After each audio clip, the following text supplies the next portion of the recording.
अपना मन भी तो अपने साथ ब्लैकमेल करता है। कई बार होता तो कुछ भी नहीं और मन बोलता कि बहुत मजा आएगा। ये ब्लैकमेल नहीं है क्या?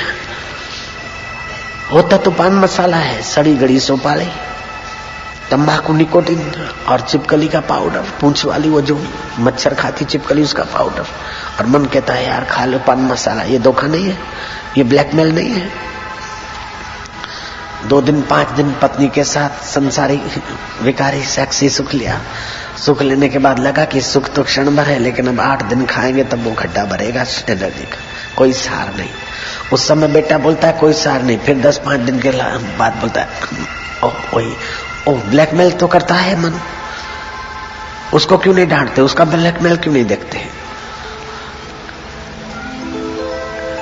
देखने की निगाह अगर अच्छी आ जाए तो महाराज, सुख में तो विवेक सोता है, विकार जगते हैं, और दुख में विकार दबते हैं और विवेक जगता है। सुख में भोग वासना बढ़ जाती है और दुख में सावधानी आ जाती है। जीवन के लिए जितना सुख जरूरी है उतना दुख भी जरूरी है, और जितना सुख दुख जरूरी है उतना उनसे सावधान होकर पल्ला छुड़ाना भी जरूरी है। और ये पल्ला छुड़ाने की तरकीब का नाम है गीता का ज्ञान।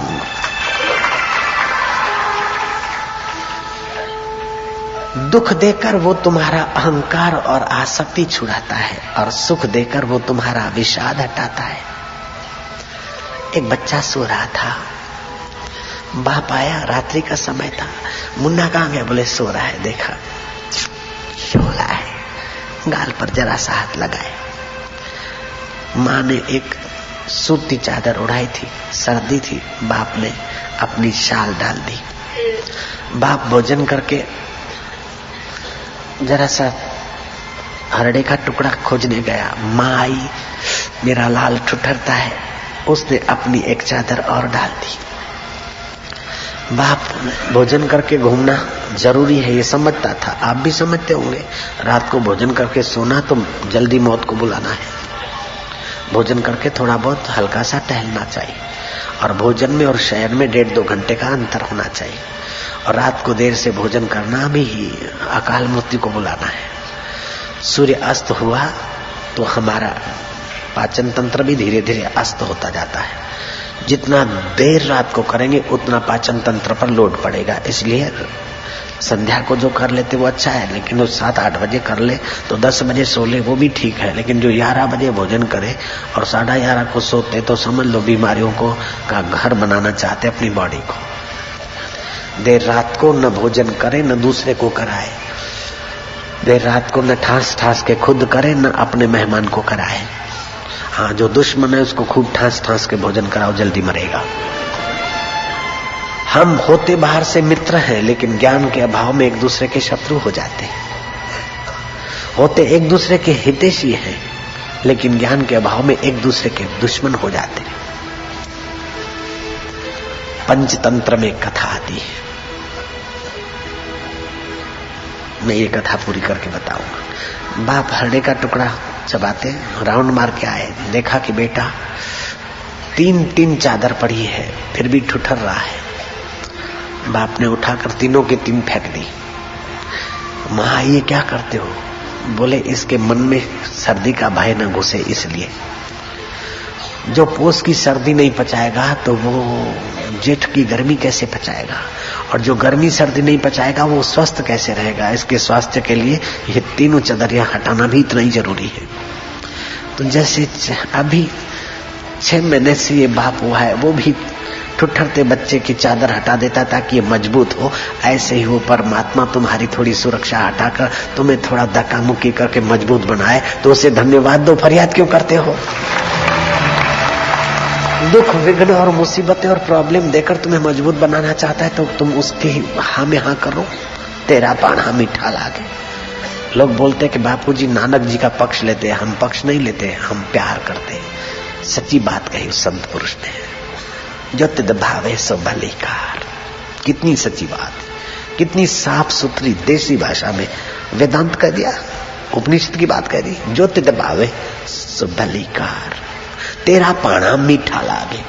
क्योंकि हम देखते कि भेजने वाले हाथ रहमत के हैं, चाहे चरपरा भेजते तो भी रहमत है और मीठा भेजते तो भी रहमत है, और कभी नहीं भेजते हैं और इंतजार कराते हैं तो उपवास करके डाइजेस्ट पावर बढ़िया कराने के लिए, वाह मेरे रब तेरी मेहरबानी है।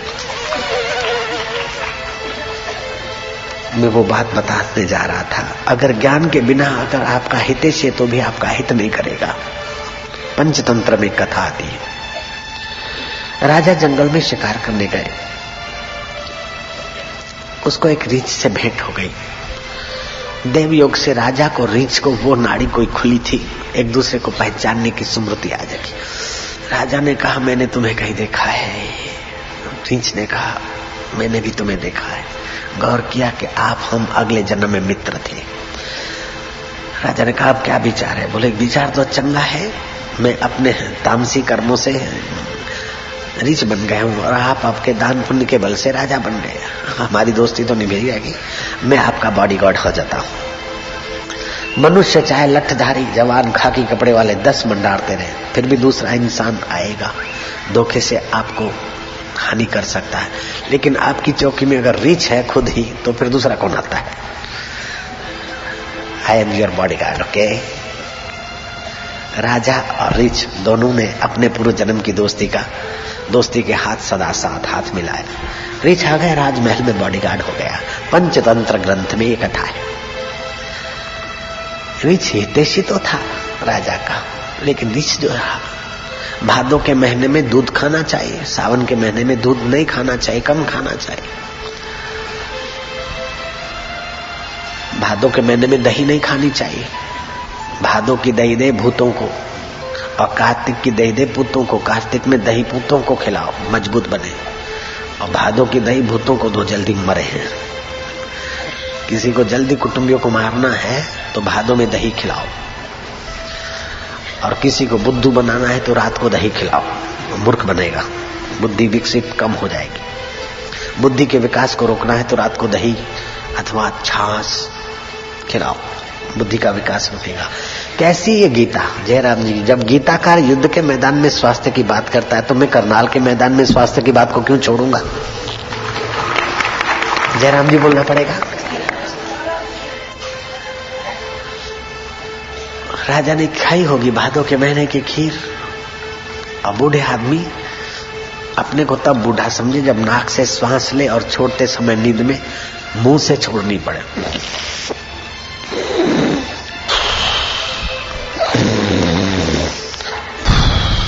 समझ लो बुढ़ापा आ गया। अब फू हो तो खीर की मिठास मक्खियों को पता चला और मक्खियां मुंह पे बिनबिनाने लगी। वो मित्र सोचता है रीछ के मेरे होते हुए ये मक्खियों की बच्ची, इनकी इतनी ताकत कि मेरे राजा साहब का मुंह गंदा कर रही, कहीं कहीं से उठ के आती होंगी। मारा हाथ का झटका, मक्खी भाग गई, लेकिन मक्खी तो मक्खी होती है, फिर आगे बैठी। दूसरी बार हवा में झटका मारा, भाग गई। तीसरी बार भाग गई, चौथी बार भागी और बैठी, भागी बैठी। उसने कहा मेरे होते हुए और मेरा मित्र तुमसे परेशान हो, नींद उसकी टूटे, ये कैसे हो सकता है? मैं उसका बॉडीगार्ड हूं। इधर उधर ताका, सामने तलवार लटक रही थी। रीछ ने उठाई तलवार, दोनों हाथ से पकड़ी। मक्खियां लुंडी की बच्ची, मक्खियों की बच्ची, दुनिया लुंडी क्या जाने कि मैं कौन हूं? मेरे होते हुए मेरे राजा साहब के मुंह पर बिन बिना रही, गंदगी से उठकर, टूटी पेशाब से उठकर यहाँ राजा के मुंह में। दोनों हाथ से तलवार पकड़ी और ऐसी तो जोर से दे मारी, मक्खियां उसके पहले उड़ गई, लेकिन राजा की गर्दन उड़ा दी उसने। हित की भावना के साथ साथ हित का ज्ञान भी जरूरी है।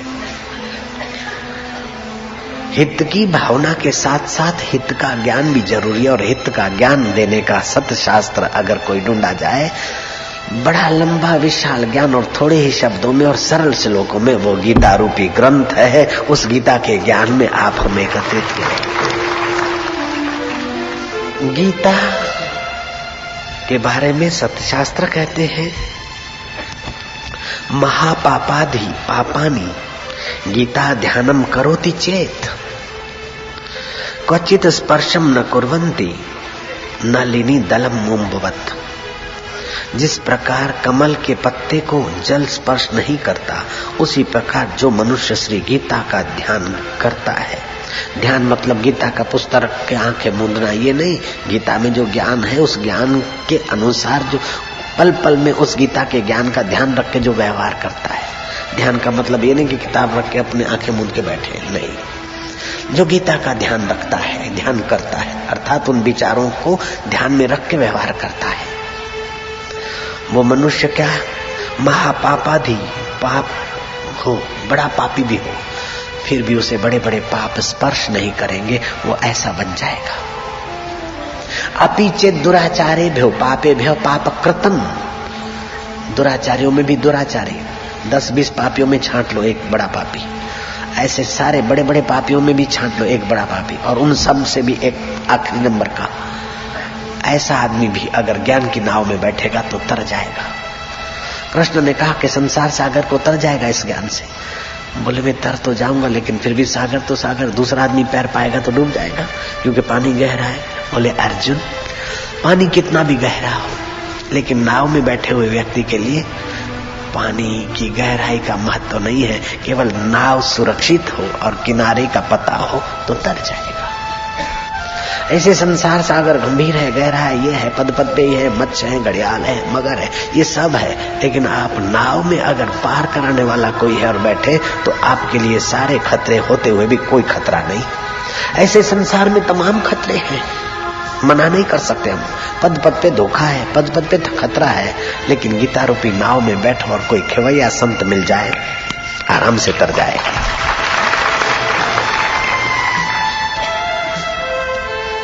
गीताया श्लोकपाठेन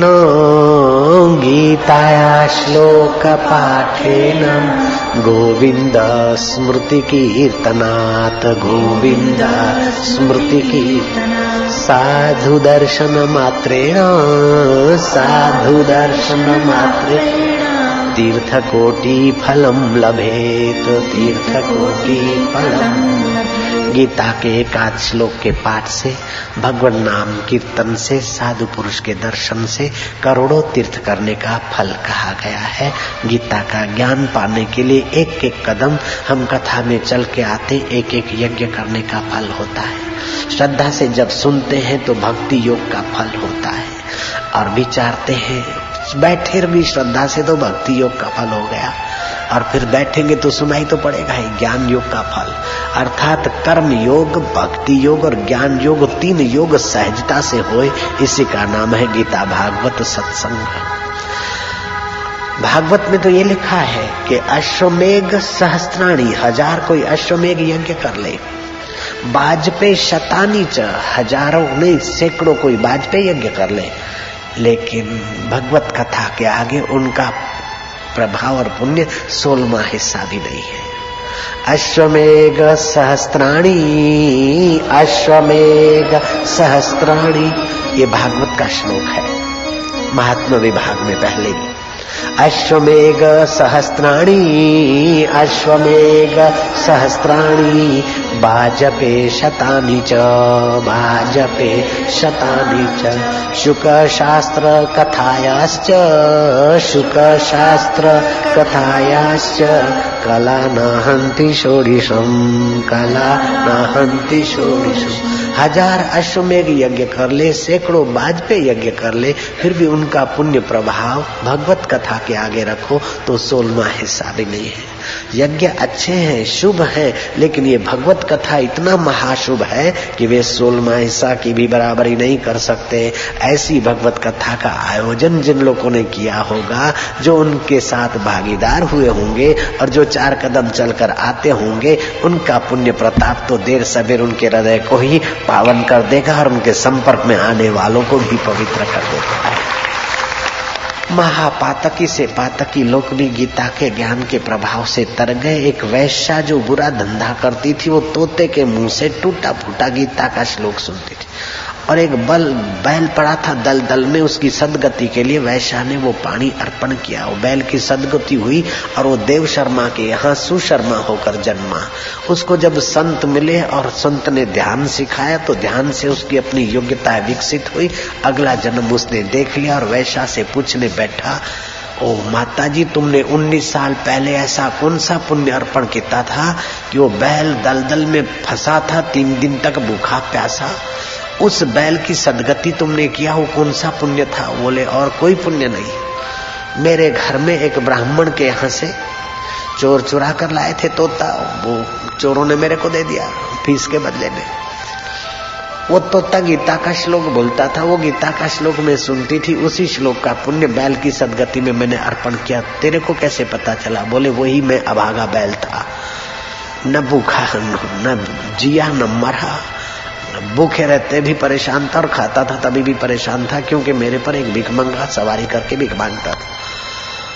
मैं ऐसा महापातकी था और तेरे इस गीता के श्लोक सुनने के पुण्य से मेरी ऐसी ऊंची गति हुई। तो वैश्या को फिर उसकी महानता का पता चला और वो देव शर्मा का पुत्र सुशर्मा भी गीता का पाठ करते अपनी सदगति की यात्रा करता है और वैश्या भी तर जाती है। गीता रण के मैदान में, युद्ध के मैदान में भगवान के मुंह से निकली और गीता महा लोभी, जो भीतर और बाहर से जिसकी फूटी है, ऐसे धृतराष्ट्र के घर में भी पहुंचती है, संजय के यहाँ भी पहुंचती है और अर्जुन के दिल में भी पहुंचती है।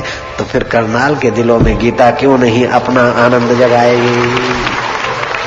हरि ओम।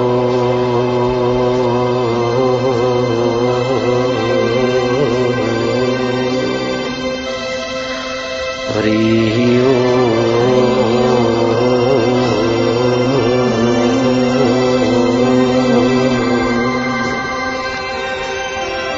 सहना भवतु सहनौ भुनक्तु सह वीर्यं करवावहै तेजस्विनः वधीतमस्तु मा विद्विषावहै।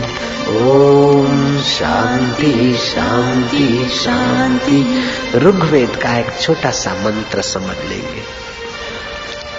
संगच्छध्वं संगच्छध्वं संवदध्वं संवदध्वं संभो मनासि जानताम संभो मनासि जानताम। ऋग्वेद कहता है स्वर में स्वर मिलाकर बोलो, कुटुंब परिवार समिति आदि स्वर में स्वर मिलाकर बोलो, एक दूसरे की टांग मत खींचो।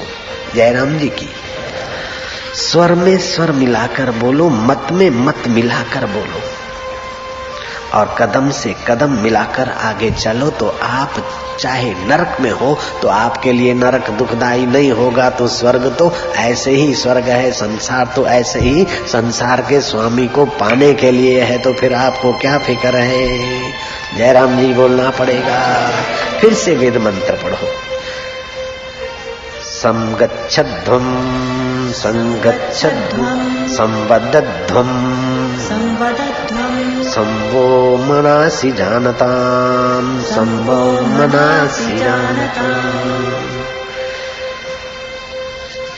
स्वर में स्वर मिलाकर बोलो, मत में मत मिलाकर काम करो, कदम आगे बढ़ाओ, कदम से कदम मिलाकर आगे बढ़ो। एक दूसरे को पोषक बनो, एक दूसरे को सहायक बनो, एक दूसरे के हितैषी बनो और लक्ष्य अपना ऊंचा बनाओ कि मुझे ब्रह्म ज्ञान पाना है। ये नश्वर भोग और नश्वर शरीर में सदा नहीं रहना है, मुझे शाश्वत अकाल पुरुष को पाना है। शान में छोड़कर आए उसके पहले मैं अंतर्यामी आत्मा परमात्मा में पहुंचूंगा। घर के लोग मुझे अग्नि दान दे, उसके पहले मुझे रब की रहमत का दान पाना है। लक्ष्य ऊंचा बना लो, आपके काम ऊंचे होने लग जाएंगे। हरि ओम।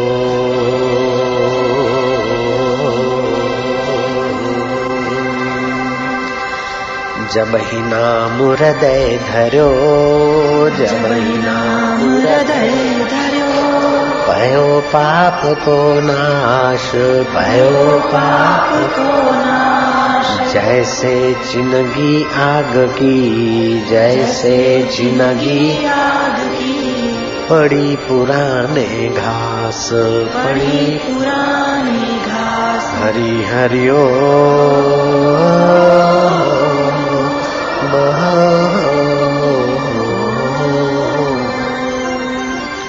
फिरत फिरत प्रभु आई ओ, फिरत फिरत प्रभु आयो। परियो तो शरणाए, परियो तो शरणाए। नानक की प्रभु बेनती, नानक की प्रभु बेनती। अपनी भक्ति लाए, अपनी भक्ति। तो क्या करोगे? हरि हरि ओ महा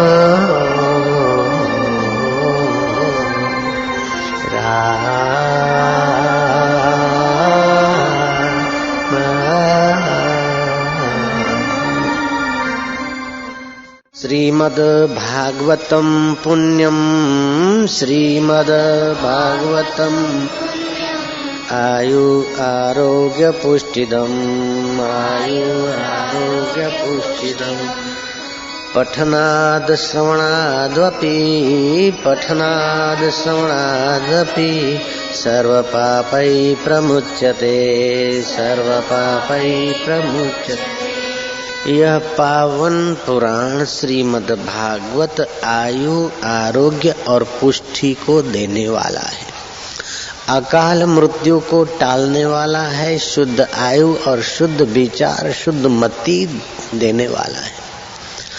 श्रीमद् भागवत का श्रोता बीती हुई बातों का शोक नहीं करता है और आने वाले भविष्य के भय से भयभीत होकर विचलित नहीं होता और वर्तमान के प्राप्त प्रसंगों का दुरुपयोग करके दुर्भाग्य नहीं बनाता, अपितु सदुपयोग करके सत्य को पाने की लायकत विकसित करता है भागवत का श्रोता। श्रीमद् भागवत का श्रोता को आयु आरोग्य और पुष्टि की प्राप्ति होती है। श्रीमद् भागवत की एक और विशेषता है कि जो जिस भाव से इसको सुनता है, जिस कामना से इसका पठन पाठन और श्रवण करता है, देर सबेर उसकी वो मनोकामनाएं पूरी होती। इसलिए श्रीमद् भागवत का एक नाम कल्पद्रुम है, दूसरा नाम भागवत है, तीसरा नाम महापुराण है और चौथा नाम परमहंस संहिता है। सुखदेव जी महाराज जो जन्मे थे और फिर परमात्मा को पाने के लिए चल पड़े थे विरक्त होकर, भगवान वेदव्यास के सपूत, अगले जन्म में शिव पार्वती का संवाद सुनने वाले वह शुक। ऐसे तो ज्ञान में और विवेक वैराग्य में उन्नत आत्मा हो चुके थे कि जन्म लेकर फिर चलने लगे। पिता उनका पीछा करने लगा कि बेटा सुनो, बेटा सुनो, बेटा सुनो। आत्मदृष्टि की, सब में एकता की दृढ़ता के कारण वृक्षों ने जवाब दिया उनके बदले में। सुखदेव जी ऐसे थे कि गृहस्थी के द्वार पर खड़े रहते उतनी देर जितनी देर वो गाय धो लेता है। ऐसे विरक्त शिरोमणि सुखदेव जी भी इस भागवत को जब सुनते हैं तो उन्हें भी भगवत कथा का रस बांटने की इच्छा होती है। ऐसा भागवत परमहंसों को भी आनंद माधुर्य और लालायित करने में सक्षम, इसलिए इसका नाम परमहंस संहिता रखा गया। कल्पद्रुम इसका नाम इसलिए रखा गया कि जिस कल्पना से, जिस श्रद्धा भाव से सुनेगा वो पूरा होगा। सूत जी के चरण में शौनक आदि प्रार्थना करते कि कलयुग के प्रभाव से लोगों की बुद्धि मंद हो गई, कलहग्रस्त हो गए, साले सलाहकार हो गए, अल्पायुष, मति मंद। ऐसे युग के प्रभाव में हम लोग इस कलयुग के प्रभाव से बचने के लिए 1000 दिवसीय यज्ञ कर रहे हैं। आप ज्ञान के सागर हो। हे सूत जी महाराज, कलयुग के दोषों से बुद्धि की रक्षा हो, पाप ताप की निवृत्ति हो, आप ज्ञान के अगाध सागर हो, आप हमें ऐसा उपाय बताइए जिससे कलयुग के दोषों से हम बचकर अपना सुख, शांति, माधुर्य और मुक्ति का एहसास करें। सूत जी कहते हैं कि हे सौनक, मैंने जो सुखदेव जी से उनकी करुणा कृपा रूप प्रसाद में जो सुना है, वो जो मुझे सुमरण है मैं तुम्हें सुनाता हूं। यज्ञ की पूर्ति में श्रीमद् भागवत की कथा चलती है। आत्मदेव ब्राह्मण का पुत्र माता पिता को सताता है और दूसरे पाप करता है, प्रेत होकर भटकता है, धुंधुकारी। उसकी सदगति में श्रीमद् भागवत चलता है। यज्ञ की पूर्ति की कामना से भागवत यज्ञ की पूर्ति कराता है। प्रेत की सदगति की कामना से भागवत की कथा प्रेत की सदगति करवाती है। लेकिन राजा परीक्षित को श्राप मिला है, 7वें दिन तुझे सांप काटेगा, और वो साधारण सांप नहीं, तक्षक। रूप बदलने की विद्या जानने वाला ब्राह्मण वेश धारण करके भी आ सकता है और रेंगने वाला सांप होकर भी जा सकता है। आप इस बात में आश्चर्य नहीं करना, ये संभव है। अभी भी ऐसा होता है। मनुष्य शेर बन जाते हैं, अभी भी ऐसा होता है। एक साधु ने रेंजर को कहा, गिरनार की बात है, कि भाई देखना कभी कभार शिकार के बहाने मेरे को मारना नहीं। बोले बाबा जी आपको क्यों मारेंगे, आप तो संत हैं, पूजनीय हैं। बोले हम जब कभी कभी शेर बन जाते हैं ना, तो शेर का शिकार के बहाने तुम लोग मार न डालना। तुम देखना जिस शेर के पंजे में कड़ा हो तो समझना कि हो साधु में से हम बने हैं, नहीं तो शेर के पंजे में कड़ा कौन डालेगा। तो मन हमारा एकाकार हो, दृढ़ संकल्प हो, तो उस रूप में आप बन जाते हैं, बन सकते हैं। जैसे रात को स्वप्न में आपका मन बहुत कुछ बना देता है। आप गंगा बहती हुई देखते हैं। गंगा अगर तुम्हारे करनाल के घर में घुस जाए तो करनाल पानी से चलो चलो जाएगा। आप कभी कभी स्वप्न में आग बना देते हैं, भभूक भभूक जल रही है, लोग भागा दौड़ कर रहे हैं। स्वप्न में आप दरिया बना लेते हैं, चांद बना लेते, सितारे बना लेते। ये तुम्हारा मन बना लेता है स्वप्न की माया में। ऐसे इस जागृत की माया में थोड़ा सा योग का सामर्थ्य हो आ जाए तो आप ऐसा रूप बना लेते हैं। बलि राजा के पास ये सामर्थ्य था, वो जैसा चिंतन करता था वह रूप बन जाता था। तो श्रीमद् भागवत की कथा आयु, आरोग्य और पुष्टि तो देती है, लेकिन जिस कामना से आप पढ़ो देर सबेर वो कामना भी पूर्ण करती है। परीक्षित को श्राप मिला है, तक्षक नाक काटेगा, और राजा परीक्षित श्रीमद् भागवत की कथा सुनते हैं, उन्हें आत्मज्ञान होता है। नाग काटे उसके पहले वो जम की फांसी काट के मुक्ति का साक्षात्कार कर लेते हैं। ये भागवत की महिमा है। भागवत के 4 नाम, भागवत, भागवत महापुराण। महापुराण कैसे नाम आया? कारक पुरुष भगवान वेदव्यास जी अपने आश्रम में उदास भाव से बैठे थे। देव ऋषि नारद आश्रम में आए, अतिथि सत्कार की विधि कर उन्हें आसन दिया व्यास जी ने। तब नारद जी कहते हैं कि मुनीश्वर आप तो ज्ञात ज्ञेय है, जो जानना चाहिए अपने आत्मा को उसको जान बैठे हो, फिर भी आपका चेहरा एक उदास पुरुष की खबर दे रहा है। जो काम करना चाहते हो उस काम में कहीं रुकावट आई, या आपको अपने काम में तृप्ति नहीं मिली, संतोष नहीं मिला, ऐसा आपके चेहरे से खबर आ रही। मनुस्मृति में लिखा है कि तब तक सत्कर्म प्रयत्न पूर्वक करना चाहिए जब तक आत्म संतोष न आए, आत्म तृप्ति न हो, तब तक शुभ कर्म करते ही रहना चाहिए। और शुभ का फल ईश्वर को अर्पण करके ईश्वर के संतोष के लिए, और ईश्वर का संतोष यह है कि जब आपका आत्म संतोष जग जाए, समझ लेना ईश्वर संतुष्ट है। बोले बाबा शराबी को शराब मिलता है, संतुष्ट हो जाता है। बदमाश को जेब कतरे को मिल जाता है रुपया, संतुष्ट हो जाता है। वो संतोष नहीं, वो हर्ष है।